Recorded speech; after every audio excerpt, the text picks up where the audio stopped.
नमस्कार, news room से breaking news लेकर हाजिर हूं मैं राजीव। हमारे साथ हैं अविनाश चतुर्वेदी। अविनाश जी, आपका स्वागत है इस कार्यक्रम में और स्वागत इस्तकबाल आप तमाम दोस्त साथी शुभचिंतक आप सबका जो अब तक जुड़ चुके हैं, जो जुड़ने वाले हैं, जो इस कार्यक्रम को देख रहे हैं, आप सबका स्वागत करता हूं, इस्तकबाल करता हूं। आप जानते हैं दोस्तों कि बहुत कुछ चल रहा है इस देश में, दुनिया में, और उन खबरों को ब्रेकिंग के साथ आप तक पहुंचाना और पहुंचाते रहे हम, हमारा कर्तव्य है। लेकिन सबसे बड़ी बात यह कि इसके जरिए हिंदुस्तान में क्या कुछ हो रहा है और उस पर निगाहें हमारी टिकी हुई हैं। राहुल गांधी विदेश गए हुए थे, जर्मनी में थे। जर्मनी ऐसे भी जब राहुल गांधी विदेश जाते हैं तो यहां हलचल मच जाती है, खासकर बीजेपी और आरएसएस का जो कुनबा है वो परेशान हो जाता है। और इस बार फिर राहुल गांधी ने इस कुनबे को परेशान कर दिया है, क्योंकि बर्लिन में राहुल गांधी ने जो कुछ कहा है उसको लेकर आज सुबह से बीजेपी हमलावर है राहुल गांधी के ऊपर। लेकिन राहुल गांधी ने कहा क्या है, इस पर भी चर्चा करेंगे। चर्चा में एक बार फिर डोनाल्ड ट्रंप आ गए हैं, क्योंकि डोनाल्ड ट्रंप ने फिर कह दिया है कि मैंने भारत और पाकिस्तान के बीच चल रहे जो ऑपरेशन सिंदूर जो था, जिसको युद्ध का रूप दिया गया, उस युद्ध को मेरे कारण रोका गया, दोनों देशों ने रोका। और खासकर आसिम मुनीर जो वहां के आज की तारीख में सब कुछ है कहें तो, उन्होंने फील्ड मार्शल ही कह रहे हैं ना आजकल, फील्ड मार्शल आसिम मुनीर, वो बहुत अच्छे इंसान हैं, उनकी तारीफ कर रहे हैं डोनाल्ड ट्रंप। क्यों तारीफ कर रहे हैं ये भी समझेंगे हम। लेकिन उसके अलावा महाराष्ट्र की सियासत में भी भूचाल मचने वाला है और ऐसा दिखाई दे रहा है, उस पर भी हम बात करेंगे। और बात हम बिहार की भी करेंगे कि बिहार में क्या कुछ चल रहा है। और खासकर बिहार में जब नीतीश बाबू बिहार के मुख्यमंत्री दिल्ली आए, अब ऑलरेडी पटना पहुंच चुके हैं, दिल्ली आकर उन्होंने प्रधानमंत्री से लगभग 1.5 साल बाद मुलाकात की है, उसके क्या मायने रहे। और एचएम यानी होम मिनिस्टर से भी उनकी मुलाकात हुई और उसके क्या मायने हैं। क्या अब नीतीश बाबू उसी राह पे चल रहे हैं जिस राह पर चंद्रबाबू नायडू चलते थे? ये और इन सब के बीच नीतीश बाबू के ही कुनबे का एक दूसरा साथी, उनका दूसरे दल का नेता यानी हम का नेता, हिंदुस्तानी आवाम मोर्चा का नेता जीतन राम मांझी, पूर्व मुख्यमंत्री रहे हैं देश वहां के बिहार के, उनको अब कमीशन खोरी की लत क्यों लग गई है, इस पे भी हम समझेंगे, क्योंकि वो खुद कह रहे हैं कि कमीशन मिलता है। तो ये सारी बातें हम इस चर्चा में लेकर आ रहे हैं। और इसके अलावा निगाहें हमारी उधर भी टिकी हुई हैं, बांग्लादेश की घटना और बांग्लादेश के घटनाक्रम, उसमें एक हिंदू के साथ जो कुछ हुआ है और उस पर यहां दिल्ली में बांग्लादेश उच्चायोग के सामने विश्व हिंदू परिषद का प्रदर्शन चल रहा है। इन सब पर निगाहें, एक कहें तो कुछ लाइन में आज क्या कुछ हो रहा है, क्या कुछ होने वाला है, किन पे हम चर्चा करने जा रहे हैं, किन खबरों को और विस्तार से आप तक लेके आने वाले हैं, वो सब बता रहे थे आपको। लेकिन सबसे पहले बात हम करते हैं अविनाश राहुल गांधी की, क्योंकि राहुल गांधी जब भी विदेश जाते हैं, जैसा मैं शुरुआत में कह रहा था, विदेश जाते हैं, यहां हलचल मच जाती है। आज सुबह से बीजेपी के लोग, बीजेपी के प्रवक्ता राहुल गांधी पर फिर से हमलावर हैं। और राहुल गांधी वहां जब थे बर्लिन में, तो उन्होंने वहाँ के स्टूडेंट्स से, वहाँ के कुछ बुद्धिजीवियों से जो बातचीत की, उन्होंने जो अपनी बातें रखी हैं, उन बातों में वो जो हिंदुस्तान की बात कर रहे थे, खासकर नरेंद्र मोदी की सरकार की बात कर रहे थे, वो बहुत महत्वपूर्ण है। वहाँ हार्टी स्कूल है, उस स्कूल में politics is the art of listening, इस पे उन्होंने अपनी बात रखी है। और उसमें उन्होंने साफ साफ कहा है कि नरेंद्र मोदी की जो सरकार है और खासकर नरेंद्र मोदी, इनका ये पूरा का पूरा ग्रुप, ये धीरे धीरे संविधान को खत्म करने की ओर बढ़ रहा है। लेकिन विपक्ष बहुत मजबूती के साथ यहां डटकर खड़ा है। एक बात तो ये, दूसरी बात वो कह रहे हैं कि हरियाणा का चुनाव हमने जीता था, और इस बात को वो दमदारी के साथ रख रहे हैं कि हरियाणा का चुनाव हमने जीता था। लेकिन क्या कुछ और है ये समझे, उससे पहले एक बाइट सुनाना चाहता हूं। पहले इस बाइट को सुनिए, राहुल गांधी की अलग अलग बाइट्स हैं, क्योंकि ये लंबा कार्यक्रम, लगभग 1.25 घंटे का कार्यक्रम था। और इस कार्यक्रम में राहुल गांधी ने अपनी बात रखी थी। अपनी बात रखने के बाद उन्होंने सवालों का जवाब दिया और बहुत विस्तार से जवाब दिया है, इस पे भी बात करेंगे। राहुल गांधी यहां पर यह भी कहते हुए नजर आए कि उनका जब परिचय दिया गया तो परिचय में यह बताया गया कि राहुल गांधी दक्षिण से उत्तर यानी साउथ से नॉर्थ की ओर 3,780 किलोमीटर या लगभग 3800 किलोमीटर चले, फिर उसके अलावा इधर चले ईस्ट से वेस्ट की ओर, और टोटल 8,000 किलोमीटर की यात्रा उन्होंने की, पैदल यात्रा की। इसको उन्होंने बाद में अपने संबोधन में, उद्बोधन में उन्होंने सुधारा है। उन्होंने कहा है कि नहीं, आपने जो मेरा परिचय दिया, उस परिचय में आपने थोड़ा सा गलत कह दिया था, उसको मैं सुधारना चाहता हूं। और यही साफ गोई उनकी यहां नजर आती है। राहुल गांधी ने कहा कि हां, यह सही है कि मैं लगभग 4,000 किलोमीटर दक्षिण से उत्तर की ओर आया, लेकिन पश्चिम से पूरब की ओर, जो मणिपुर से यात्रा उनकी शुरुआत हुई थी यात्रा की, उसमें मैं थोड़ी देर तक पैदल चला, बाकी मैं कार से और वैसे वाहनों से चला जिसमें पैदल की बात नहीं आती है। तो इसको सुधारा उन्होंने, मतलब ये साफ गोई। यहीं पे अगर नरेंद्र मोदी होते तो उसमें दो बातें और जोड़ के कहते, क्योंकि झूठ और झूठ के इर्द गिर्द की जो राजनीति है उसकी पराकाष्ठा आप कह सकते हैं, तो वो नरेंद्र मोदी में आपको दिखाई देती है। और इसलिए कई बार नरेंद्र मोदी जब राजनीति के उस शिखर की हम लोग बात करते हैं तो उससे बहुत दूर नजर आते हैं, भले आज राज कर रहे हों। लेकिन यहां पर नरेंद्र मोदी पर हमला करते हुए राहुल गांधी ये भी कहते हैं कि आज जो लोग नरेंद्र मोदी को पसंद कर रहे हैं, कल वो उनसे दूर हो जाएंगे। इसलिए क्योंकि नरेंद्र मोदी की राजनीति सच पर आधारित राजनीति नहीं है, और यहीं पर सच और सत्य और शक्ति की बात भी होती है। जब शक्ति की बात करते हैं मोहन भागवत, वो भी अंडमान निकोबार में जाकर, तो उसको भी हमला करते हैं, उस पर भी हमला करते हैं राहुल गांधी। तो बहुत कुछ है, लेकिन पहले सुनिए इस बाइट को। We cannot, there is a number of people in India who support Mr. Modi, and we cannot get away from that fact. But we do not, a lot of us do not agree with his ideology.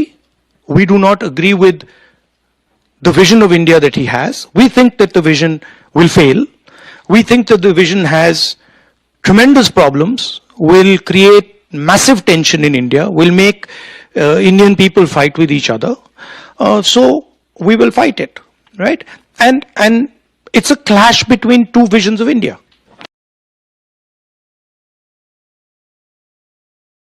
तो सुन रहे थे आप यहां पे राहुल गांधी अपनी बात यहां रखते हुए, और ऐसे बहुत ढेर सारे सवालों का जवाब देते हुए एक बाइट और सुनाना चाहता हूं। एक बाइट और सुन लीजिए, उसके बाद फिर हम चर्चा करेंगे राहुल गांधी के ऊपर। ये लंबा उनका पूरा का पूरा वक्तव्य है, लेकिन बहुत महत्वपूर्ण है। कल रात को कांग्रेस पार्टी ने इस रिकॉर्डिंग को, हालांकि राहुल गांधी वापस लौट चुके हैं, ऑलरेडी हिंदुस्तान आ चुके हैं। 20 तक उनकी यात्रा थी, 21 तारीख की सुबह वो पहुंच चुके हैं। और अब यहां के आगामी जो निकाय नगर निगम के जो चुनाव हैं, वहां बृहन मुंबई से लेकर तमाम महाराष्ट्र, उन चुनावों पर भी उनकी निगाहें टिकी हुई हैं। 5 राज्यों के जो चुनाव आगामी होने हैं उस पर भी उनकी निगाहें टिकी हुई हैं। इन सब पे बातचीत चल रही है। मनरेगा को लेकर एक बड़ी बैठक होने वाली है कांग्रेस पार्टी की, और इन सब के बीच अरावली को लेकर भी बहुत सारी खबरें आ रही हैं। अरावली को कैसे बचाया जाए, इसको लेकर भी एक मुहिम छेड़ी गई है। उस मुहिम में भी कांग्रेस पार्टी जोड़ने वाली है, यह खबर भी आ रही है। तो बहुत सारी ऐसी खबरों पे हमारी निगाहें टिकी हुई हैं। इन सब पे हम बात करेंगे, लेकिन एक बाइट और सुनिए राहुल गांधी के, और उसके बाद हम चर्चा आगे बढ़ाते हैं। हमारे साथी प्रशांत, माफी चाहूंगा, अमलेंदु जी भी हैं, अमलेंदु कह रहा हूं, अविनाश जी भी हैं। देखिए नाम अमलेंदु, प्रशांत, समीर, सबके नाम आ रहे हैं यहां पे, लेकिन अविनाश चूंकि हमारे साथ बहुत कम रहते हैं, इसलिए अविनाश का नाम कम आ रहा है ऐसे कार्यक्रमों में। बाकी दिन भर अविनाश ही रहते हैं हमारे साथ में। लेकिन चलिए, अभी राहुल गांधी की हम बात कर रहे हैं, और बहुत महत्वपूर्ण बातें राहुल गांधी ने कही हैं, और एक लंबी फेहरिस्त कह सकते हैं अलग अलग मुद्दों की यहां पर हम देखेंगे जब राहुल गांधी के इन वक्तव्यों को सुनेंगे। तो सुनिए जरा। As far as the fairness of elections in India is concerned, I've done press conferences where we have clearly shown, without shadow of a doubt, that we won the Haryana election. That we actually don't feel that the Maharashtra election was fair. There is a full-scale assault taking place on the institutional framework of our country. We asked direct questions to the Election Commission. I mean, I don't know if you've seen that press conference. Brazilian woman is voting in Haryana. I mean, is on the voting list 22 times in Haryana. One woman is voting 200 times in one polling booth. And when we are asking these questions to the Election Commission, we're not getting a response. So that's one aspect of it, that we fundamentally believe that there is a problem with the electoral machinery in India. Second thing is that there is a wholesale capture of our institutional framework.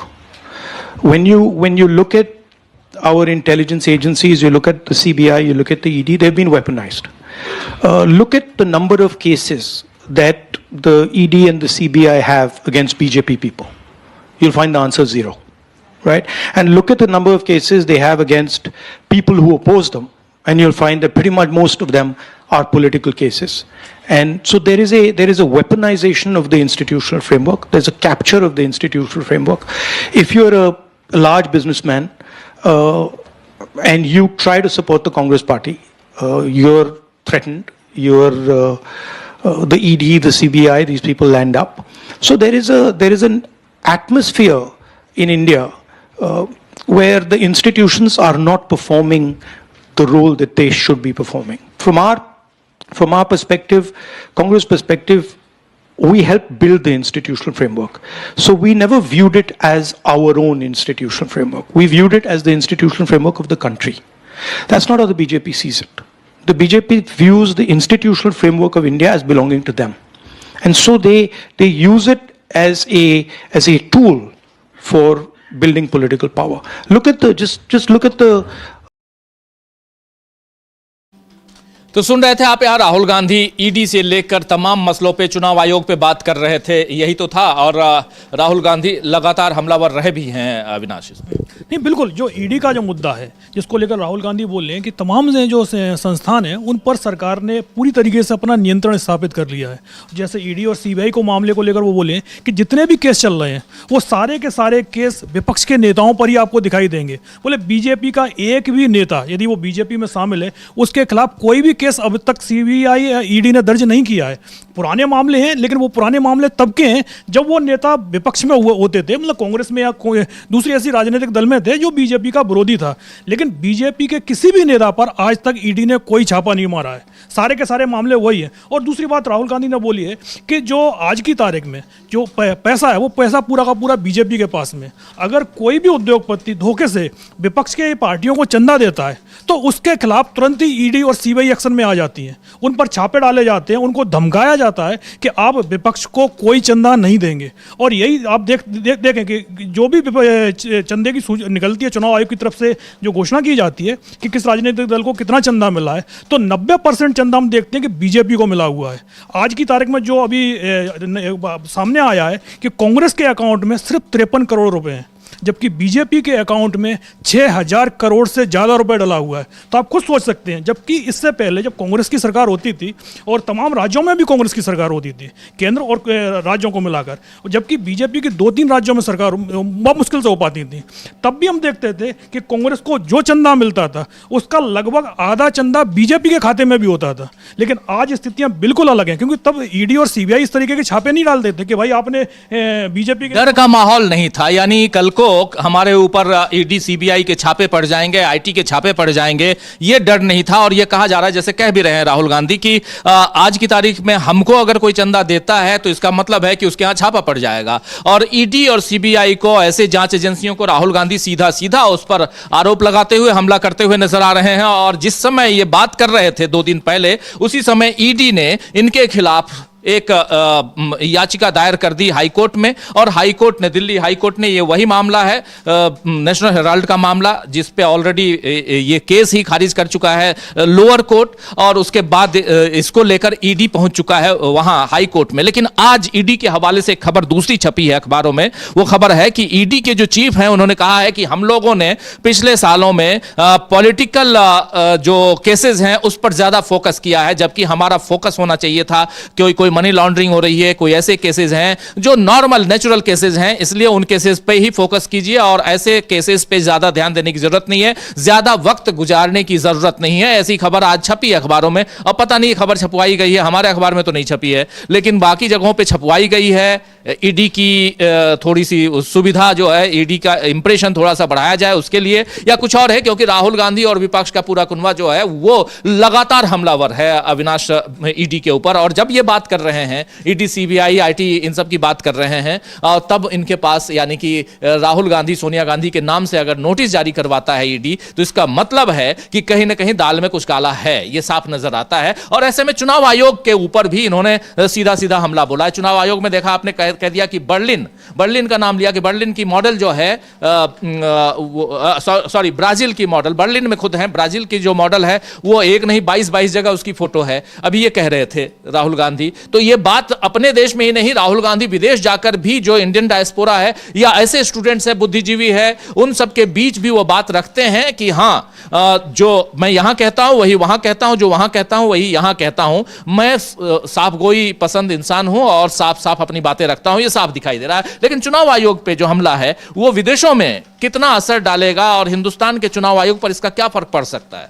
नहीं, राहुल गांधी ने वहां पर भी बोला है कि हमने जो चुनाव आयोग से सवाल किए हैं कि भाई ब्राजील की मॉडल का हरियाणा की वोटिंग लिस्ट में 22 जगह नाम की फोटो कैसे आ रहा है, तो चुनाव आयोग की तरफ से कोई रिस्पॉन्स नहीं आया। बिल्कुल उन्होंने एक तरीके से जो हमारे सवाल को खारिज ही कर दिया। आप रिस्पॉन्स नहीं दे रहे हैं तो इसका मतलब खारिज कर रहे हैं। अगर आप खारिज भी कर रहे हैं तो बताइएगा कि भाई ये फोटोग्राफ्स कैसे आ गए हैं। 22 जगह एक फोटोग्राफ्स आ रहे हैं। राहुल गांधी बोल रहे हैं कि भाई हरियाणा चुनाव तो हम हारे ही नहीं, हम चुनाव जीते हैं। यदि हारे हैं तो जिस तरीके से 22 जगह एक मेला का फोटो आ रहा है, विदेशी मेला का फोटो आ रहा है, तमाम धांधलियां हुई हैं जो वोटिंग लिस्ट के सारे, तो उन धांधलियों के एक जो कहते हैं पिक्चर हमने बिहार चुनाव में भी देखी थी। बीजेपी के तमाम नेता जिस तरीके से फोटोग्राफ डाल रहे थे कि भाई हमने हरियाणा में भी वोट दिया है, हमने दिल्ली में भी वोट दिया है, अब हम बिहार में भी वोट दे रहे हैं। तो वो तमाम ऐसे मुद्दे हैं जो मुद्दे राहुल गांधी ने उठाए हैं और उनके जवाब नहीं मिले। और दूसरा जैसे ईडी वाला मुद्दा, जैसे आपने बताया कि अखबार में इस तरह की रिपोर्ट छपी है, इस तरह की रिपोर्ट 2 साल पहले भी ईडी की तरफ से आई थी कि भाई हमको राजनीतिक केसों में ज़्यादा दखलंदाजी नहीं करनी है, बाकी मनी लॉन्ड्रिंग के केस देखने हैं। क्योंकि उस समय जो सुप्रीम कोर्ट है, उस समय तो CJI DY चंद्रचूड़ थे, उन्होंने कई बार ईडी को फटकार लगाई थी। तब ईडी के जो चीफ थे उन्होंने बोला था कि भाई हमको मनी लॉन्ड्रिंग के केस में फोकस करना है, हमको भाई राजनीतिक केसों में ज़्यादा नहीं जाना है। क्योंकि तब हो ये रहा था कि बीजेपी के नेता की तरफ से बयान आता था कि भाई ये कांग्रेस का ये नेता है, इसके खिलाफ मनी लॉन्ड्रिंग का केस बनता है। बस इतनी खबर मिलती थी, तभी बीजेपी के किसी शासित राज्य में उसके खिलाफ एक FIR होती थी और तुरंत ही ईडी की एंट्री हो जाती थी।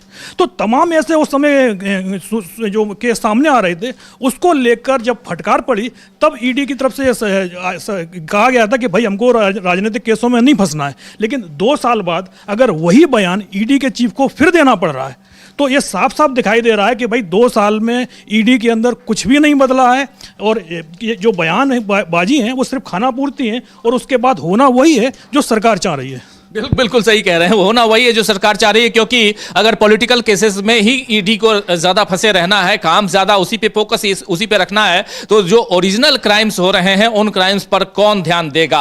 और एनफोर्समेंट डायरेक्टरेट बनवाया क्यों गया था और इसके पीछे की लॉजिक को, उसके तर्क को समझना होगा। और क्या उस तर्क को, उस लॉजिक को, अपने काम को एनफोर्समेंट डायरेक्टरेट समझ पा रहा है? ये बड़ा सवाल है। और इन सवालों के बीच राहुल गांधी ढेर सारे सवाल खड़े कर रहे हैं, पैदा कर रहे हैं और अपनी बातें रख रहे हैं। एक बाइट और सुनाना चाहता हूं राहुल गांधी की, जरा उसको भी सुनते हैं और उसके बाद चर्चा और आगे बढ़ाएंगे। खबरें बहुत सारी हैं और यहां दिल्ली में हंगामा मचाया हुआ है। विश्व हिंदू परिषद ने बांग्लादेश के उच्चायोग के सामने, बांग्लादेश हाई कमीशन के सामने, और खूब प्रदर्शन चल रहा है। बांग्लादेश में एक हिंदू नागरिक की जो हत्या कर दी गई, उसको लेकर वहां भारत में जो बांग्लादेश का जो दूतावास है वहां पर, हाई कमीशन है, वहां पे हंगामा मचा हुआ है। लेकिन राहुल गांधी उधर बर्लिन में जो हंगामा मचा के भारत लौट चुके हैं, वो क्या कह रहे हैं, जरा एक बार और सुनिए। On the question of jobs, there is only one way that you can produce jobs at scale for a country like India, and that is manufacturing, right? And what we've done in India and what the BJP has done, they've completely disincentivized manufacturing. When they concentrate power into the hands of, 3 or 4 oligarchs, the Ambanis and Adanis of the world, these are not guys who are interested in manufacturing. If you look at what they do, they're trading companies, they're not producing companies, right? And essentially, most of them are selling Chinese product in India. So what we would do is we would look at, in fact, some of the stuff that we are seeing in Germany, we would look at how to build up small and medium industry.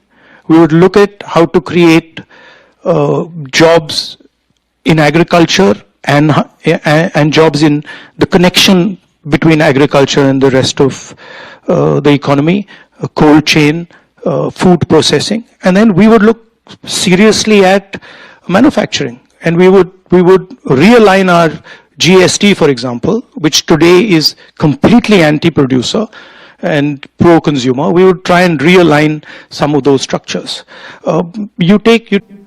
तो सुन रहे थे आप यहाँ राहुल गांधी अपनी बात मजबूती के साथ रखते हुए, जब भी विदेश में अपनी बात रखते हैं तो मजबूती के साथ ही रखते हैं और उन तमाम मसलों को वहां जाकर उठाते हैं जो यहां सुर्खियां नहीं बटोर पाती हैं, लेकिन जैसे ही वो विदेश में बात करते हैं अपनी तो यहां सुर्खियां बटोर लेती हैं। बीजेपी के लोग धड़ाधड़ बिल्कुल उन पर प्रतिक्रिया देने के लिए सामने आ जाते हैं। ये राहुल गांधी की एक पिछले दिनों से एक ट्रेंड हम लोग देख रहे हैं कि विदेश जाते हैं, वहां अपनी बात रखते हैं और उन बातों पर यहां असर होने लगता है। और बीजेपी इस ढंग से एक नैरेट करने की कोशिश करती है कि राहुल गांधी विदेश जाकर भारत की छवि को धूमिल करते हैं। कितनी धूमिल करते हैं, क्या करते हैं, ये एनालाइज करना, ये इसका विश्लेषण करना भी आपका काम है। जरा आप भी सोचिएगा ध्यान से। लेकिन यहां समझने की बात जरूर है कि आखिर चुनाव आयोग के ऊपर, चाहे एनफोर्समेंट डायरेक्टरेट के ऊपर, चाहे सीबीआई के ऊपर या आईटी इनकम टैक्स के ऊपर, यानी ऐसी जांच एजेंसियों के ऊपर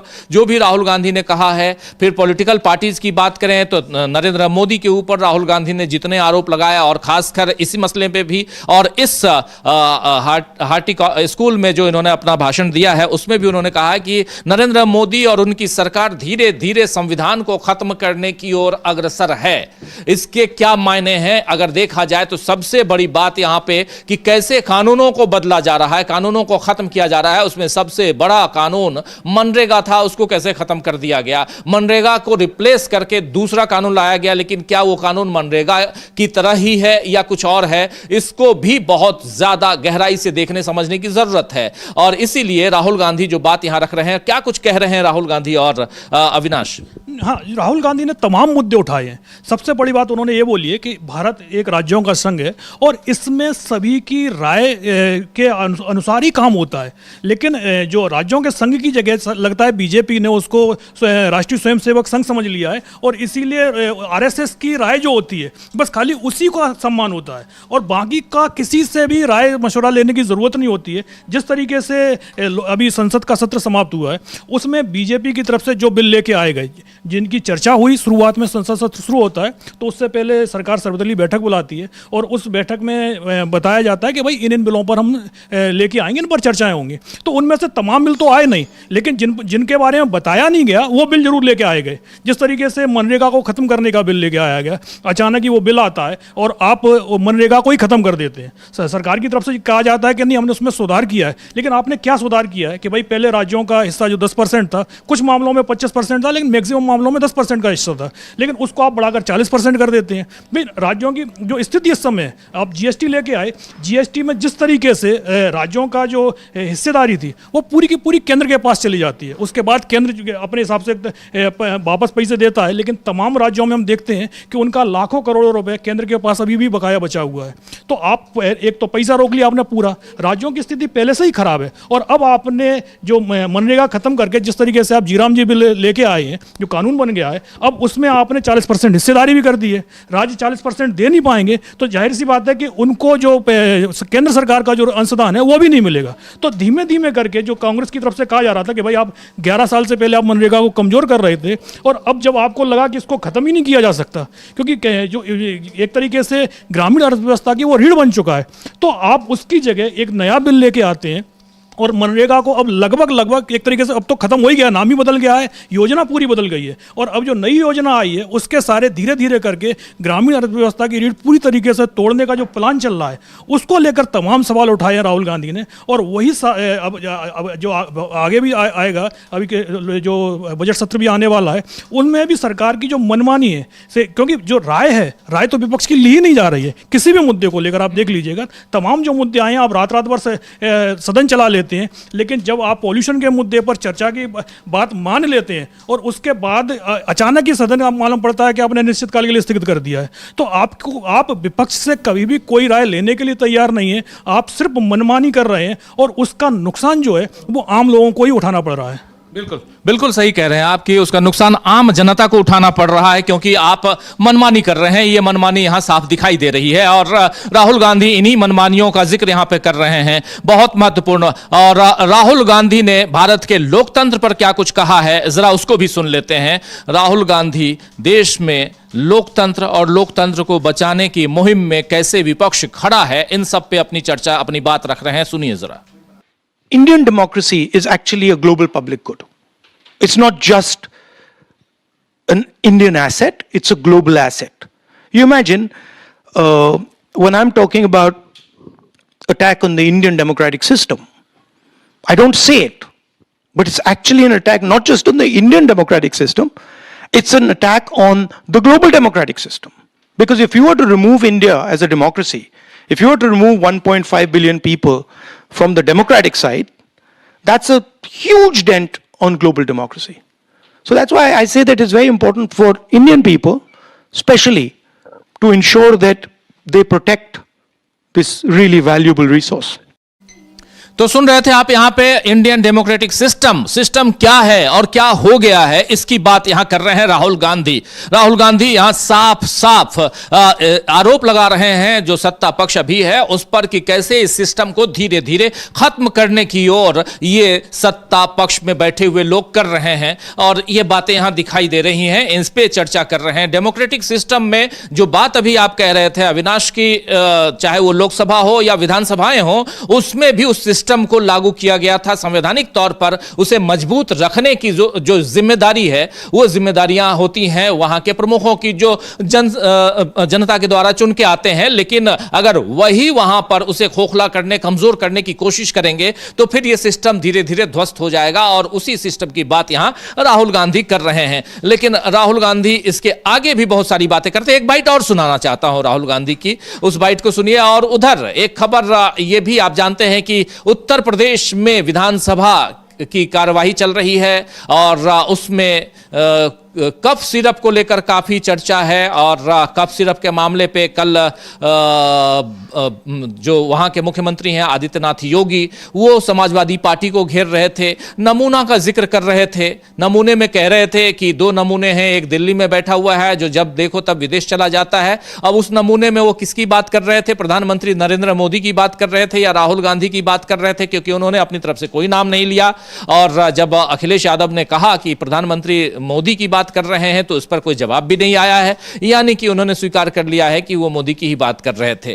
तो चलिए, लेकिन दो नमूनों की बात में से एक नमूना जो जिसका जिक्र कर रहे थे वो अखिलेश यादव का जिक्र कर रहे थे। लेकिन चलिए उस पे थोड़ी सी हल्के मूड में अगर चर्चा करें तो हम लोग ये कह सकते हैं, वरना उन्होंने बात राहुल गांधी की और अखिलेश यादव की कही थी। और अब वहां पे बैनर पोस्टर भी लग गए हैं, कफ सिरप एनडीए और बनाम समाजवादी पार्टी पीडीए के। लेकिन दूसरी तरफ राहुल गांधी पे भी हम चर्चा कर रहे हैं। राहुल गांधी ने और क्या कुछ कहा है, इसमें जरा एक बाइट और सुनाना चाहता हूं। चर्चा आगे बढ़ाते हैं। हमारे साथी अविनाश हमारे साथ हैं, और आप तमाम साथी, दोस्त साथी, शुभचिंतक जो बाद में जुड़े हैं, आप सबका एक बार तहे दिल से स्वागत करता हूं, इस्तकबाल करता हूं। सुनिए जरा राहुल गांधी को। Right. So even when I talk about the attack on the voting system, the reason they're attacking the voting system is they fundamentally don't believe that every Indian is equal. In their mind, and I've spoken to them, I know them, I talk to them. In their mind, there is no way a Dalit person is the same as an upper caste person. They cannot even they can't even compute that. Right? And that's to me the real revolution in India in 1947. That we said that actually every language, every religion, every idea in India is equal. And if you think about it, without, dissing the Europeans, no, seriously, sometimes they come to me, and so they're struggling to build an economic union, okay? We built an economic union and a political union in 1947. Yes. And we've run it just fine.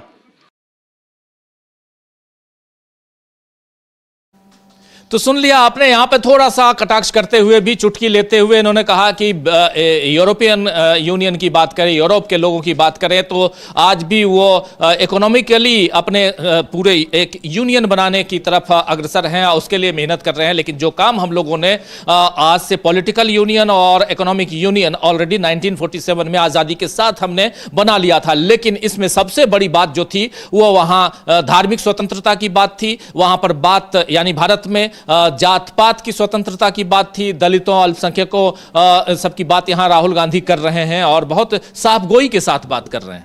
हाँ बिल्कुल, क्योंकि जिस तरीके से अलग अलग language हो गई, अलग अलग धर्म हो गए, तमाम धर्म के लोग, और एक इकोनॉमी जो राहुल गांधी ने बोला कि भाई यूरोप तो जो काम कर रहा है अभी, हमने तो 1947 में ये काम कर लिया।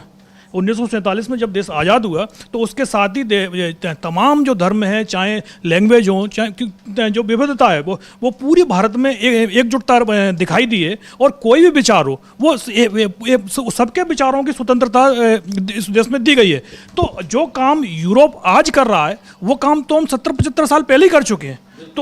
तो इस मामले में भारत यूरोप से काफ़ी आगे है। लेकिन जो आज की परिस्थितियां देश में बनी हुई हैं, जिस तरीके से जो संवैधानिक संस्थानों पर जो जिस तरीके का अतिक्रमण हो रहा है, उस पर जरूर राहुल गांधी ने सवाल उठाए हैं। और दूसरा सबसे बड़ा मुद्दा वही है कि जिस तरीके से चंद उद्योगपतियों के मदद के लिए कानून बनाए जाते हैं और उन्हीं की मदद की जाती है, और उसी के चलते जिस तरीके से जो इंफ्रास्ट्रक्चर का मुद्दा हो या तमाम मुद्दे हों, आज भी भारत चीन के ऊपर जो आश्रित बना हुआ है कि भाई अभी रियल अर्थ में मटेरियल की सप्लाई चाइना ने रोक दी, तो किस तरीके से तमाम जो कंपनियां हैं उन्हें अपना उत्पादन कम करना पड़ गया। तो आप अगर ये सारी चीज़ें करीब 11 साल तो सरकार को हो ही गए हैं, अगर इस तरफ कदम बढ़ाते या तमाम ये चीन ने जब फसल का टाइम आता है तो यूरिया की सप्लाई रोक देता है, कम कर देता है, तो आपको तमाम देशों के पास जाना पड़ता है और महंगे दामों पर वो सारे सामान खरीदने पड़ते हैं। तो ये सारी चीज़ें भारत में उपलब्ध हो सकती हैं, लेकिन क्योंकि आपके मित्र उस चीज़ पर ध्यान नहीं देते हैं तो आप भी उस तरफ ध्यान नहीं देते हैं। जो आपके दोस्तों को चाहिए आप सिर्फ उन्हीं चीज़ों पर ध्यान दे रहे हैं। तो इसी के चलते भारत आज इंडस्ट्री ग्रोथ के मामले में पिछड़ा हुआ है, जबकि चाइना आज से करीब 20-30 साल पहले यदि देखा जाए तो भारत और चाइना लगभग बराबर ही थे। लेकिन आज आप चाइना के ऊपर पूरी तरीके से आपकी जो आप आश्रित हो गए हैं, उसके चलते ही जो भारत की स्थिति जो इस समय बनी हुई है वो काफ़ी चाइना से आप पिछड़ते हुए दिखाई दे रहे हैं। नहीं तो आज जो जिस तरीके से 1.5 अरब लोग की जो जनसंख्या है, अगर उसका सही उपयोग हो तो फिर देश का विकास कोई नहीं रोक सकता, बशर्ते कि सरकार की जो नीतियाँ हों वो सभी के लिए हों और सभी की राय सुनी जाए। लेकिन यहाँ ना तो वो सभी के लिए नीतियाँ बन रही हैं और ना सभी की राय ली जा रही है। सरकार का बस वही काम है कि भाई हमने ये फैसला ले लिया है और इसको बस खाली लागू होना है। अगर विपक्ष की, इससे पहले भी आपने देखा है कि आज भी सदन में बीजेपी के नेता ही बोलते हैं कि जब हम विपक्ष में थे तो हमारी बात सुनी जाती थी, या जब हम सत्ता पक्ष में आए तो उस समय भी विपक्ष को बोलने का भी अधिकार था और उनकी बात भी सुनी जाती थी। लेकिन क्या आज वो सारी चीज़ें हो रही हैं? तो इस पर से जो तमाम सवाल राहुल गांधी ने बर्लिन में भी उठाए हैं, वो देश में भी ये सवाल उठाते हैं। ऐसी बात नहीं है कि राहुल गांधी जो बोले हैं वो बर्लिन में जाकर ही बोले हैं, उन्होंने ये सवाल सदन में भी उठाए हैं और यहाँ पब्लिक मीटिंग में भी उठाए हैं और तमाम प्रेस कॉन्फ्रेंस में भी उठाए हैं। लेकिन आज बीजेपी के नेता राहुल गांधी के उन्हीं बयानों को, जिन बयानों पर राहुल गांधी के भारत में वो रिप्लाई नहीं करते हैं, राहुल गांधी ने अगर वो बयान बर्लिन में दे दिए हैं तो उस पर वो रिप्लाई कर रहे हैं, क्योंकि वर्ल्ड मीडिया उस चीज़ को दिखा रहा है, उसको छाप रहा है। अब यहाँ पर जरूर आप उस पर एक तरीके से रोक लगा सकते हैं तमाम मीडिया संस्थानों के जरिए। हम देखते हैं कि राहुल गांधी के तमाम बयान होते हैं तो हमको मीडिया में दिखाई नहीं देते हैं, लेकिन आप जब बर्लिन में उन्होंने बयान दिया तो आप उसको रोक नहीं सकते हैं। तो इसीलिए बीजेपी के तमाम नेता, जैसे ही राहुल गांधी का वीडियो सामने आया है, पूरे के पूरी बीजेपी एक तरीके से हमलावर दिखाई दे रही है और वो उनका कहना है कि भाई राहुल गांधी देश की बदनामी कर रहे हैं। जबकि राहुल गांधी ने जो भी सवाल उठाए हैं वो सारे वही सवाल हैं जो वो भारत में रहकर पूछ रहे हैं। बिल्कुल, और भारत में रह के पूछें तो फिर भारत की बदनामी नहीं होती है, लेकिन विदेश जाकर ये बात करें, वहां इंडियन डायस्पोरा से बात करें तो बदनामी राहुल गांधी करते हैं। लेकिन प्रधानमंत्री नरेंद्र मोदी जब बाहर जाकर कहते हैं कि 2014 से पहले यहां इस देश में पैदा होना भी गुनाह लगता था, तब क्या देश की बदनामी नहीं होती थी? राहुल गांधी ऐसे कड़े शब्दों का इस्तेमाल नहीं करते हैं, ऐसे सेंटेंसेस नहीं कहते हैं, लेकिन फिर भी राहुल गांधी देश का नाम बदनाम कर रहे हैं, ऐसा आरोप बीजेपी लगाती है राहुल गांधी के ऊपर। चलिए, ये राजनीति है और ये चलता रहेगा। लेकिन इस राजनीति के बीच राहुल गांधी जो बात कर रहे थे उसमें उन्होंने अदानी अंबानी का जिक्र करना भी नहीं छोड़ा। इस बारे में भी उन्होंने बात कही कि कैसे अगर सेंट्रलाइज्ड वे में अगर आप काम करेंगे, अगर पूरे के पूरे उद्योग जगत में जहां बहुत सारे लोग हैं वहां पर सिर्फ 2 लोगों को ही आप सब कुछ दे देंगे तो फिर वही मोनोपोली हो जाएगी, डुओपोली हो जाएगी। और उस मोनोपोली डुओपोली के कारण कैसे यहां हमारे देश में अभी पिछले दिनों इंडिगो का संकट आया और कैसे और भी संकट आ सकते हैं, इन सब का भी जिक्र करते हुए यानी एक यहां स्टेट्समैन की भूमिका निभाते हुए राहुल गांधी नजर आए, जहां कैसे भारत को आगे बढ़ाया जा सकता है, भारत की छवि कैसे सुधर सकती है, भारत में इकोनॉमिक ग्रोथ कैसे हो सकता है, भारत का लोकतंत्र कैसे आगे बढ़ सकता है, कैसे कमजोरी से हम मजबूती की ओर बढ़ सकते हैं। इन सारी बातों को राहुल गांधी ने लगभग 1.5 घंटे के इस पूरे कन्वर्सेशन में उन्होंने रखा है। और चुनाव आयोग कैसे मजबूत हो सकता है, भारत की जो यहां के जो कोर्ट्स हैं, अदालतें हैं, वो किस दिशा में है, सब कुछ यानी अलग अलग जो हिस्सा है, चाहे वो न्यायपालिका हो, विधायिका हो, कार्यपालिका हो, इन तीनों का जिक्र करते हुए राहुल गांधी ने अपनी बात रखी। एक बहुत ही शानदार राहुल गांधी का यह कन्वर्सेशन था जिसमें उन्होंने बहुत शानदार ढंग से इन तमाम मसलों को उठाया है, रखा है। अब भले बीजेपी राजनीति करे, राहुल गांधी को भी राजनीति करनी है, वो भी राजनीति करेंगे, लेकिन यहां इन बातों को सुनना समझना जरूरी है। आप लोग सुनिएगा, उनके वीडियो को देखिएगा, और भी बहुत सारी बातें हैं जो हम यहां पर एक छोटे से कार्यक्रम में आप तक नहीं पहुंचा सकते, रखना बहुत मुश्किल होता है। लेकिन इन सब के बीच जरा देश में और भी बहुत कुछ हो रहा है। एक तो अभी अभी जो खबर आ रही है वो बांग्लादेश से रिलेटेड खबर है, उसमें कुछ विजुअल्स आपके सामने रखना चाहता हूं, अगर हमारी टीम दिखाना चाहे तो जरूर, क्योंकि यहां बांग्लादेश उच्चायोग, आप जानते हैं जितने भी कॉमनवेल्थ कंट्रीज हैं जिसमें बांग्लादेश भी है, और यहां हाई कमीशन होते हैं, तो बांग्लादेश हाई कमीशन के सामने विश्व हिंदू परिषद का प्रदर्शन चल रहा है। भारत और बांग्लादेश का संबंध बिल्कुल कहा जाए तो बहुत ही खराब स्थिति में है, और वैसे में इस वक्त यहां बांग्लादेश उच्चायोग के बाहर विश्व हिंदू परिषद का प्रदर्शन, और ये प्रदर्शन जो है वो उस कारण हो रहा है जबकि वहां बांग्लादेश में एक हिंदू की हत्या कर दी गई, और उसके बाद बांग्लादेश में भी, और जब परसों मोहन भागवत गए थे कोलकाता तो वहां उन्होंने आह्वान किया था वहां के बंगाल के, मतलब पश्चिम बंगाल के हिंदुओं को भी और बांग्लादेश के हिंदुओं को भी आह्वान किया था कि वो एकजुट हों। एकजुट होने की बात जब आती है तो दूसरा भी एकजुट होता है, यानी पोलराइज करते हैं आप, बंटवारा करते हैं आप, और उस बंटवारे की बात यहां साफ साफ दिखाई देती है। और जो कुछ भी हुआ है बांग्लादेश में हो चाहे हिंदुस्तान में हो वो गलत है। आखलाक के मामले में आप लोगों ने सुना होगा कि आखलाक का केस उत्तर प्रदेश सरकार ने ही, आखलाक जिसके फ्रिज में गाय का मांस रखने के आरोप में उसको मार डाला गया था, लिंचिंग कर दी गई थी, 2013-14 की बात है, सरकार इनकी आई थी। लेकिन उसके बाद अब उस केस को बिल्कुल क्लोज करने के लिए आवेदन चला गया है उत्तर प्रदेश की तरफ से, यानी आप पहले घटनाक्रम को आगे बढ़ाइए, एक घटना को अंजाम तक पहुंचाइए, उसके बाद विड्रॉ कीजिए, क्योंकि वहां वैसा कुछ नहीं था। फॉरेंसिक लैब में यह पता चल गया कि उसके फ्रिज में जिस मांस के कारण हत्या हुई थी वो गाय का मांस नहीं था। तो ये एक बहुत बड़ा मामला था जिसमें उत्तर प्रदेश सरकार आने वाले समय में और फंस सकती थी, तो उससे उत्तर प्रदेश सरकार खुद को विड्रॉ कर रही है। उसने एप्लीकेशन, क्लोजिंग का एप्लीकेशन दे दिया है। लेकिन यहां पर जो चल रहा है, ये जिक्र इसलिए उत्तर प्रदेश या आखलाक का जिक्र मैं कर रहा हूं क्योंकि ऐसा ही मामला वहां है। अल्पसंख्यक वहां हिंदू है, बांग्लादेश में अल्पसंख्यक हिंदू है तो हिंदू के ऊपर हमला करो, यहां पर हिंदुस्तान में अल्पसंख्यक मुसलमान है तो मुसलमान के ऊपर हमला करो। आखिर ऐसा क्यों होता है? आप एक साथ, और इसी की चिंता राहुल गांधी बर्लिन में कर रहे हैं कि ये भारत जो है इस तरह का देश नहीं है, यहां धार्मिक स्वतंत्रता दी गई है, धर्म की आजादी दी गई है, आपको किस धर्म को मानना है ये आपकी आजादी है। इस बीच ये विजुअल देखिए, यहां दिल्ली के विजुअल्स हैं जहां पुलिस फोर्स की तैनाती आप पूरी फुल स्क्रीन देखिए, एक दमखम के साथ यहां पर फोर्स है। लेकिन उसके बाद बांग्लादेश उच्चायोग के सामने यहां हंगामा चल रहा है, बहुत अलग तरह का हंगामा, उस हंगामे के विजुअल्स हमारे पास अभी नहीं है, वो विजुअल भी आते हैं तो हम आपको दिखाते हैं। लेकिन ये बांग्लादेश बनाम भारत की बात है और संबंध दोनों के बीच बहुत खराब है। हिंदुस्तान में क्या कुछ चल रहा है उस पर भी हम थोड़ी सी अपनी निगाह और आगे बढ़ाते हैं। हिंदुस्तान में इस वक्त एक राज्य ऐसा है जहां इलेक्शन चल रहे हैं और इलेक्शन की तैयारियां चल रही हैं। एक इलेक्शन खत्म हुआ, एक चुनाव खत्म हुए, दूसरे चुनाव की तैयारी चल रही है। राज्य का नाम है महाराष्ट्र और महाराष्ट्र में आप ये विजुअल्स, ये इन विजुअल्स को जरा दिखाना जरूरी है। जरा ये देखिए, ये भीड़ वहां पे इकट्ठा है। बांग्लादेश की बात मैं कर रहा हूं, बांग्लादेश में नहीं, हिंदुस्तान और हिंदुस्तान की राजधानी दिल्ली में, और अलग तस्वीरें वहां की। लेकिन अब बढ़ते हैं थोड़ा आगे और ये कुछ राजनीति भी चलती है हमारे साथ। हमारी सहयोगी आंचल जुड़ गई हैं। आंचल, आपका स्वागत है इस कार्यक्रम में। और एक बार फिर आप तमाम साथी जो बाद में जुड़े हैं, आप सबका स्वागत करता हूं, इस्तकबाल करता हूं। और महाराष्ट्र में चुनाव, अब म्युनिसिपल कॉर्पोरेशन के चुनाव होने हैं। नगर बृहन मुंबई महानगर पालिका के साथ साथ पूरे राज्य के जो नगर पालिकाएं हैं उसके चुनाव होने हैं और उस चुनाव के गणित कुछ और दिखाई दे रहे हैं। उससे पहले जो अभी चुनाव खत्म हुए हैं और निकायों के चुनाव, उन निकायों के चुनाव में बीजेपी सबसे बड़ी पार्टी बन के उभरी।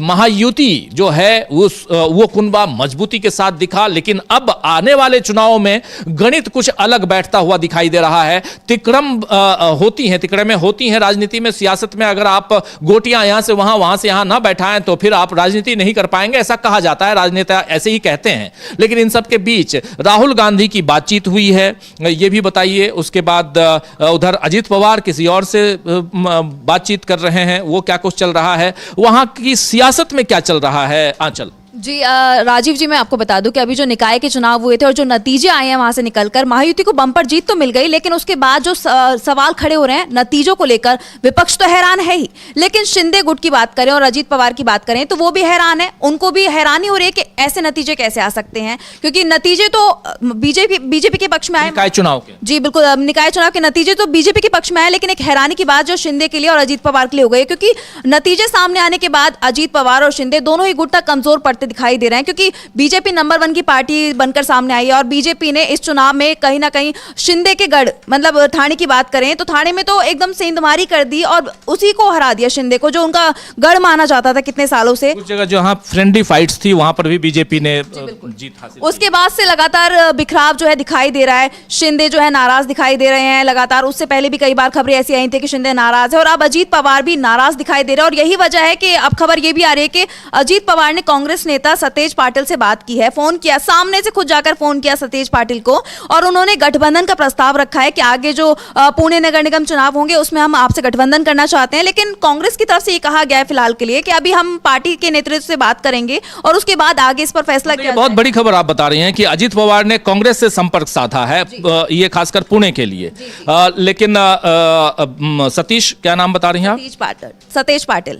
सतीश पाटिल से संपर्क साधा है और इस बीच राहुल गांधी संपर्क साध रहे हैं उधर संजय राउत यानी उद्धव गुट, और उद्धव गुट के साथ रहे हैं। और फिर इधर क्योंकि ये तो महाविकास आघाड़ी में उद्धव गुट, कांग्रेस पार्टी और एनसीपी शरद पवार गुट, ये तीनों हैं ही।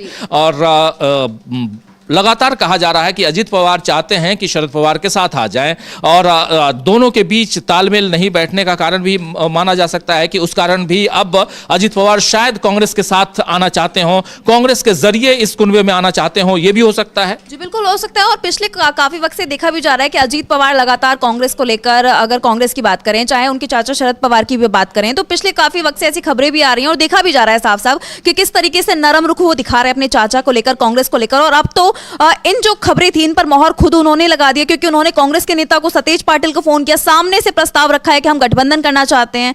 और इस पर अब विपक्ष की क्या प्रतिक्रिया रहती है, कांग्रेस की क्या प्रतिक्रिया रहती है, इस पर तो नजरें हैं ही। और उन्होंने बोला भी कि हम बात करके बताएंगे कि आगे पार्टी क्या चाहती है, गठबंधन होता है या नहीं होता। बहुत जल्दी ये भी साफ हो जाएगा, क्योंकि 16 तारीख को तो नतीजे भी आने और उससे पहले 15 तारीख को जो चुनाव है उसमें देखना भी होगा कि साथ में लड़ते हैं या नहीं लड़ते हैं, गठबंधन होता है या नहीं होता है। लेकिन जो अभी सियासी समीकरण है कहीं ना कहीं उसमें उलटफेर होता हुआ दिखाई दे रहा है महाराष्ट्र में। संकेत मिलने लगे हैं क्योंकि शिंदे जो है वो पहले से नाराज बताई जा रहे थे, अजीत पवार ने अब संपर्क साध लिया कांग्रेस से। तो ऐसे में जो पूरा महायुति है, एक तरफ उसके लिए खुशी की बात है कि वो उन्होंने निकाय चुनाव जीत लिया, बीजेपी नंबर 1 की पार्टी बन गई, लेकिन जो उनके दोनों सहयोगी हैं, शिंदे हो चाहे अजीत पवार हो, दोनों ही बिखरते जा रहे हैं, दोनों ही अपनी राह अलग अलग तलाश कमजोर होते जा रहे हैं। जी बिल्कुल, दोनों कमजोर होते जा रहे हैं और इसके पीछे बीजेपी ही सबसे बड़ा कारण है, क्योंकि लगातार विपक्ष आरोप लगा रहा था। विधानसभा चुनाव की बात करें तब भी विपक्ष ने यही कहा था कि बीजेपी की तो हमेशा का ये आदत रही है कि जब भी उसको किसी राज्य में सत्ता में आना होता है तो वो क्षेत्रीय पार्टियों को सहारा लेती है, फिर सत्ता में आती है और उन क्षेत्रीय पार्टियों को इतना कमजोर कर देती है और किनारे लगा देती है कि वो खुद ही सत्ता में रह जाती है।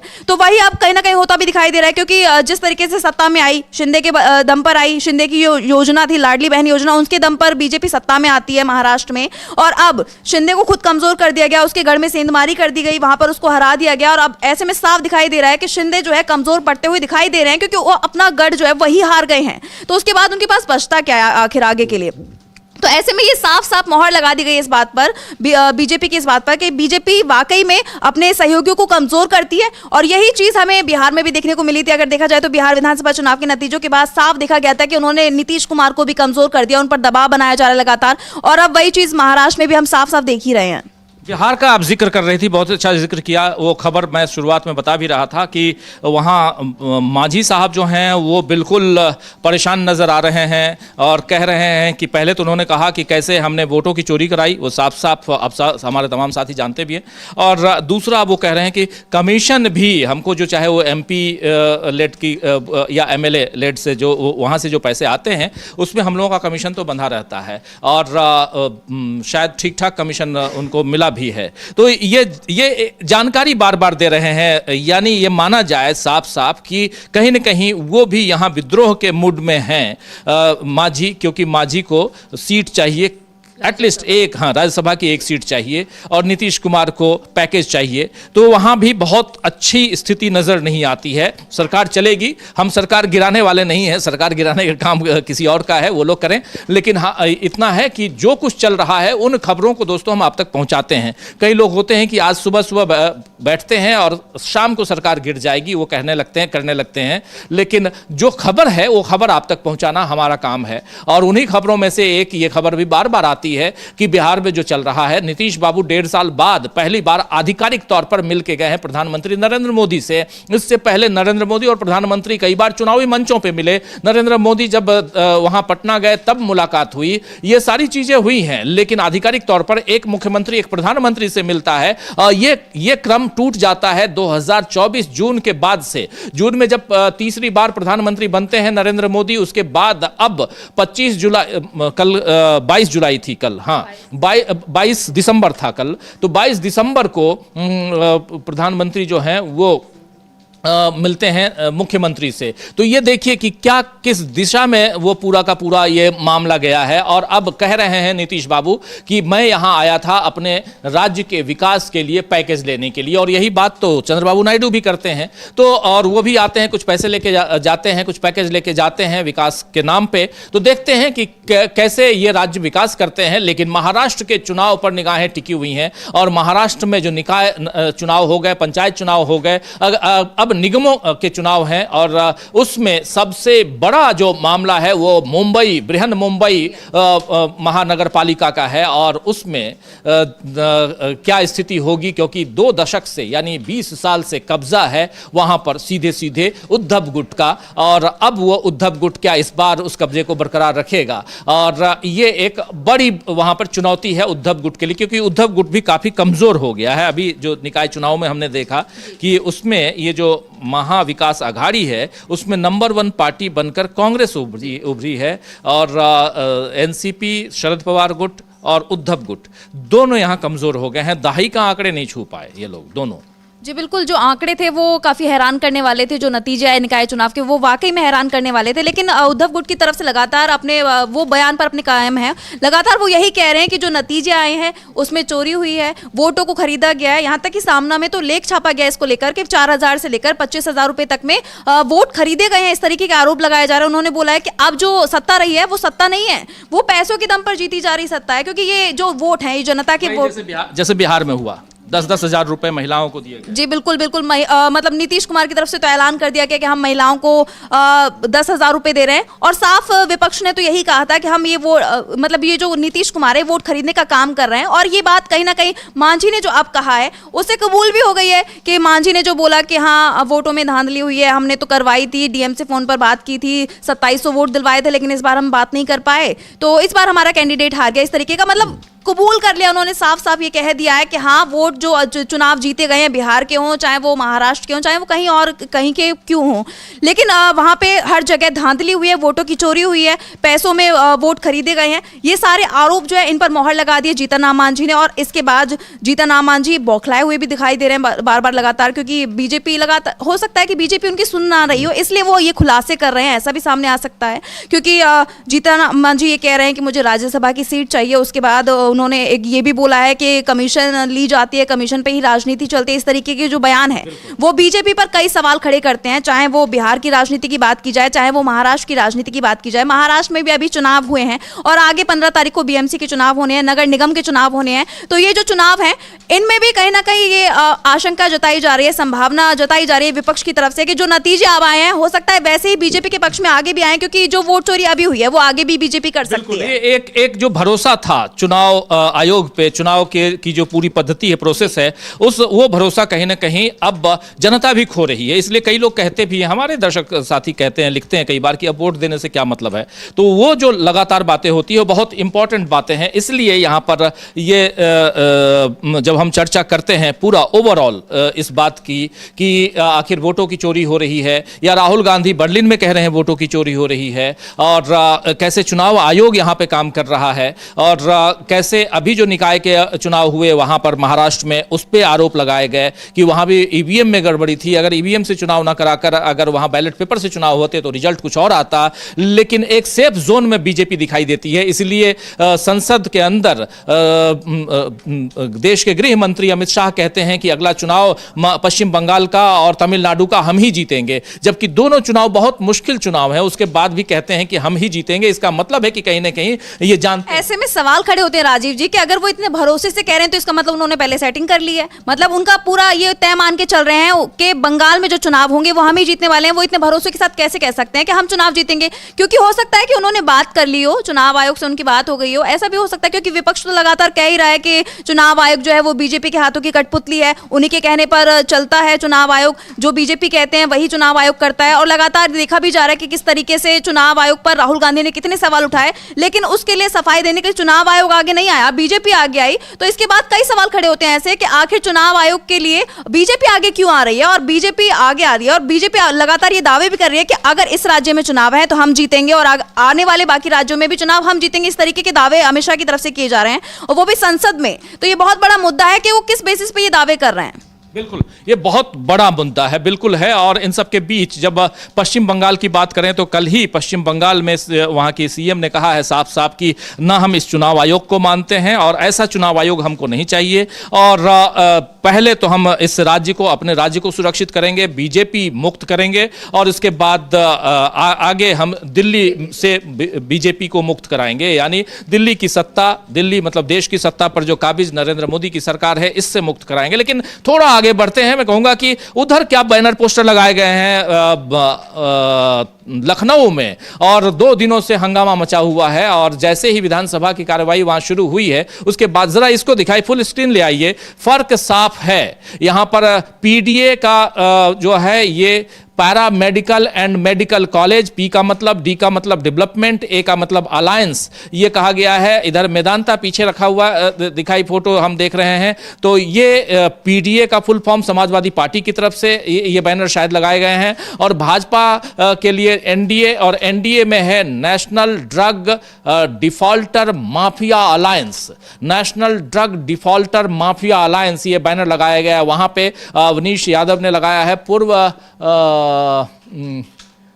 पूर्व छात्र संघ अध्यक्ष हैं ये अवनीश यादव इलाहाबाद विश्वविद्यालय के, और ये paramedical and medical development alliance, ये पीटीए का फुल फॉर्म है, और ये प्रदेश महासचिव हैं जिन्होंने लगाया है, अब प्रदेश महासचिव हैं, पूर्व छात्र संघ अध्यक्ष इलाहाबाद विश्वविद्यालय, प्रदेश महासचिव समाजवादी पार्टी छात्र सभा। ये पीटीए का फुल फॉर्म और एनडीए के फुल फॉर्म के जरिए ये बताने की कोशिश कि कैसे अगर आप इस मसले को ला रहे हैं, और जानते हैं आपके उत्तर प्रदेश में अभी हंगामा मचा हुआ है कफ सिरप को लेकर, बहुत गंभीर मामला है और उसमें वो हंगामा मचा हुआ है, इसलिए इस पे आंचल हो ये रहा है कि उत्तर प्रदेश में कहीं ना कहीं हम ये देख रहे हैं कि लगातार परिस्थितियां उस ढंग से बदलती जा रही हैं, और अब वहां भी गहमा गहमी का आलम होगा क्योंकि 2027 में चुनाव है, और ये तीसरा टर्म चाहते हैं योगी आदित्यनाथ। लेकिन योगी आदित्यनाथ का जो खुद का कुनबा है वो जरूर चाहता है, मगर जो यहाँ दिल्ली में बैठा हुआ कुनबा बीजेपी का वो नहीं चाहता, ये दिखाई देता है। और आप याद कीजिए कि 2017 में जब बीजेपी की वहाँ सरकार बनी, और तो पहली पसंद थे यहाँ से दिल्ली से जो भेजे गए थे वो थे आज के जो उपराज्यपाल हैं वहाँ के जम्मू कश्मीर के, यानी मनोज सिन्हा, वो भेजे गए थे मुख्यमंत्री के उम्मीदवार के तौर पे। वो अंदर खाने ये कहा गया था कि उनको मुख्यमंत्री पद दे दिया गया है, लेकिन फिर 5-7 दिन गहमा गहमी का आलम रहता है, मुख्यमंत्री पद की घोषणा नहीं होती है। उसके बाद हंगामे के बाद फाइनली योगी आदित्यनाथ मुख्यमंत्री की कुर्सी छीनने में कामयाब होते हैं। फिर दूसरी बार भाजपा 2022 में जीत के आती है, 17 के बाद 22 में जीत के आती है उत्तर प्रदेश में, उस समय भी फिर कुर्सी पर विराजमान होते हैं, और अब ये तीसरी बार कुर्सी पर विराजमान होना चाहते हैं योगी आदित्यनाथ। अब आने वाला समय बताएगा कि कितनी मजबूती के साथ समाजवादी पार्टी वहां चुनाव लड़ती है, लेकिन ये सब कुछ साफ दिखाई दे रहा है कि कहीं ना कहीं उत्तर प्रदेश की राजनीति भी, सियासत भी बहुत गरमाने वाली है, और उसमें योगी आदित्यनाथ अपने, सबसे पहले उनके सामने 2 चुनौतियां हैं। एक ये है कि वो अपने कुनबे से लड़ें, यानी बीजेपी के अंदर जो बीजेपी है उससे लड़ें। अमित शाह नहीं चाहते हैं, ये कहा जाता है, ये मैं नहीं जानता, आधिकारिक तौर पे ये इसकी घोषणा नहीं कर सकता कि अमित शाह नहीं चाहते, लेकिन ये सियासी गलियारों में ऐसी खबर है कि अमित शाह नहीं चाहते हैं, नरेंद्र मोदी नहीं चाहते हैं कि दोबारा ये मुख्यमंत्री की कुर्सी पर बैठे योगी आदित्यनाथ, लेकिन योगी आदित्यनाथ को चाहिए वो कुर्सी। और वैसे में समाजवादी पार्टी बहुत चुनौतियां दे रही हैं। जी बिल्कुल राजीव जी, आप सही कह रहे हैं कि वो तो चाहते हैं योगी आदित्यनाथ कि वो दोबारा सीएम बने, तीसरी बार सीएम बने, लेकिन चाहने ना चाहने से क्या होता है, क्योंकि जिस तरीके से मतभेद की खबरें लगातार सामने आ रही है अमित शाह की और योगी आदित्यनाथ की, तो वो लगातार चल ही रही हैं, हम सब देख ही रहे हैं किस तरीके से चर्चाएं चल रही हैं। लेकिन इस बीच सबसे बड़ी बात तो यह है कि जो समाजवादी पार्टी अखिलेश यादव किस एक्शन मोड में वो दिखाई दे रहे हैं, लगातार वो जनता को संबोधित कर रहे हैं, वोट के लिए लगातार वोट चोरी के लिए संबोधित कर रहे हैं, जागरूक कर रहे हैं कि किस तरीके से वोट चोरी की जा रही है एसआईआर को लेकर। ऐसे में कहीं ना कहीं बहुत मुश्किल लग रहा है योगी आदित्यनाथ का जीत पाना, लेकिन ये तो खैर आने वाला वक्त ही बताएगा कि क्या होता है। लेकिन जो नतीजे लोकसभा चुनाव में आए थे, जिस तरीके से यूपी में बीजेपी हाफ हो गई थी, उस तरीके से लगातार अखिलेश यादव कह रहे हैं कि इस बार तो हम साफ कर देंगे बीजेपी को, तो वो देखना होगा कि अखिलेश यादव जो बात कह रहे हैं क्या वो वाकई में कर पाते हैं या नहीं कर पाते हैं। इस पर सबकी नजरें टिकी हुई हैं, देखते हैं कि आखिर। बिल्कुल आप सही कह रही हैं, क्योंकि वो जो लोकसभा चुनाव के नतीजे बहुत चौंकाने वाले बीजेपी के हिसाब से थे। हालांकि हम लोग तो जो कह रहे थे वही, हम लोगों का जो सर्वे था वो बिल्कुल सटीक वहां बैठा था, और हम लोगों ने कहा था कि उत्तर प्रदेश में 80 सीटों में से इतनी सीटें जितना बाकी लोग दे रहे थे उतनी सीटें नहीं आएंगी, और वैसा ही हुआ। 43 सीट्स आई हैं कांग्रेस और समाजवादी पार्टी के गठबंधन को लोकसभा चुनाव में, और यहीं से बैकफुट पर नजर आ रहे हैं योगी आदित्यनाथ, क्योंकि पूरा का पूरा मामला योगी आदित्यनाथ, वो प्रदेश उनके हाथ में है। और अब आने वाले चुनावों में, यानी 2027 में जो चुनाव है, ये 5 राज्यों के चुनाव 2026, उसके बाद 2027 में भी 5 राज्यों के चुनाव होंगे, वो बहुत ही महत्वपूर्ण चुनाव होंगे। उससे पहले इन 5 राज्यों के चुनाव में बीजेपी कहां टिक पाती है वो देखना होगा। तो बहुत कुछ चुनावों से रिलेटेड खबरें रहेंगी, लेकिन इन सब के बीच आपको बता दो, बांग्लादेश में जो उथल पुथल वहां पर है, और उन सब के बीच यहां दिल्ली में बांग्लादेश उच्चायोग के सामने विश्व हिंदू परिषद का प्रदर्शन चल रहा है, और इन सब के बीच राहुल गांधी गांधी ने अपना वो वीडियो जारी कर दिया है। हालांकि राहुल गांधी लौट के आ चुके हैं, कल रात को वो वीडियो जारी उन्होंने किया है, जिस वीडियो में उन्होंने बर्लिन में जाकर यानी जर्मनी में अपनी बातें रखी और देश में जो कुछ हो रहा है, हिंदुस्तान के अंदर जो कुछ हो रहा है, इसको उन्होंने बड़ी साफगोई के साथ वहां पर रखा है। और इससे बीजेपी परेशान नजर आ रही है। बीजेपी आरोप लगा रही है कि राहुल गांधी बाहर जाकर देश का नाम बदनाम करते हैं, देश के खिलाफ बोलते हैं, लेकिन राहुल गांधी वही सारी बातें वहां भी कर रहे थे इंडियन डायस्पोरा के सामने, जो बातें राहुल गांधी यहां करते हैं। और जो उनकी चिंता है वो इंडियन डेमोक्रेसी से लेकर, और जब डेमोक्रेसी की हम बात करते हैं तो उसमें सारे तंत्र आ जाते हैं, चाहे वो उसमें चाहे न्यायपालिका हो, चाहे वो कार्यपालिका हो या विधायिका हो, इन तीनों की बात वो करते हैं, तीनों पिलर की बात करते हैं। मीडिया की क्या ही चर्चा हम करें, चौथे पिलर के रूप में मीडिया कहा जाता है, लेकिन मीडिया का क्या हाल बना रखा है इस सरकार ने, वो आपने देख लिया। तो गले में एक पट्टा बांध के और घुमाने जैसा जो एक होता है, एक जानवर को आप घुमाते हैं, उसी वैसा ही हाल अब मीडिया का हिंदुस्तान में हो रखा है। और अलग अलग भाषा में अलग अलग ढंग से उसे गोदी मीडिया भी कहते हैं। चलिए इन सब की चर्चा करते रहेंगे। आज इस ब्रेकिंग न्यूज को यहीं समाप्त करने की इजाजत चाहता हूं दोस्तों, और बहुत सारी खबरें लेकर हम फिर हाजिर होंगे। तब तक मुझे और आंचल को दीजिए इजाजत, और साथ में हमारे साथी अविनाश जी जुड़े थे, अविनाश जी को भी बहुत बहुत शुक्रिया, और शुक्रिया हमारे न्यूज रूम को और आप तमाम साथियों, आप सबका भी।